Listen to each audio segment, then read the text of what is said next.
We are ready to engage with anti-government forces, with the Taliban, in a dialogue on human rights, humanitarian issues, on protection of civilians. We need to deliver a change of the situation. We cannot accept that civilians are being killed by improvised explosive devices. We cannot accept that increasingly suicide bombers, including brainwashed children, are used to kill civilians. This is not an Islamic way how to treat brothers, how Afghans should treat Afghans. In 2012, UNAMA documented 7,559 civilian casualties. This is 2,754 civilian deaths and 4,805 injuries, which is a very important part of the situation. This year, for the first time in 6 years, we recorded a decline in civilian deaths of 12%.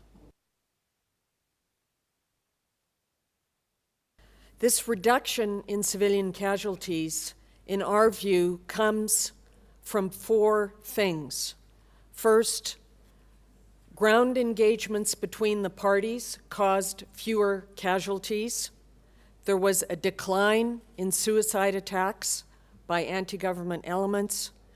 There was a reduced number of aerial operations by international military forces, and there was measures taken by both the Afghan forces and the international forces to reduce harm to civilians. They actually made a change, we think, based on much of our efforts and the efforts of other Afghans to work with them to minimize civilian harm.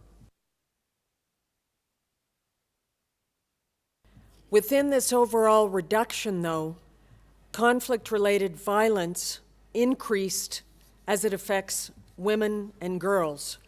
We saw an increase of 20% of women and girls killed in the conflict. And the sad reality is that they were killed and injured while going about their daily work, their daily business.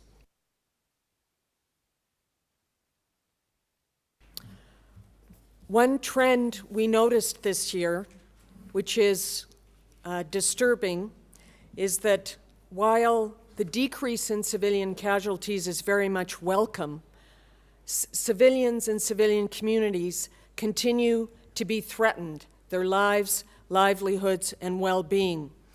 And we attribute this to increasing threats associated with the presence and reemergence of a number of armed groups across the country. با جزئیات یک گزارش بسیار جالب هست. تنها به اعلامیه‌های مطبوعاتی اتکا نکنین. تشکر از تشریف آوردید.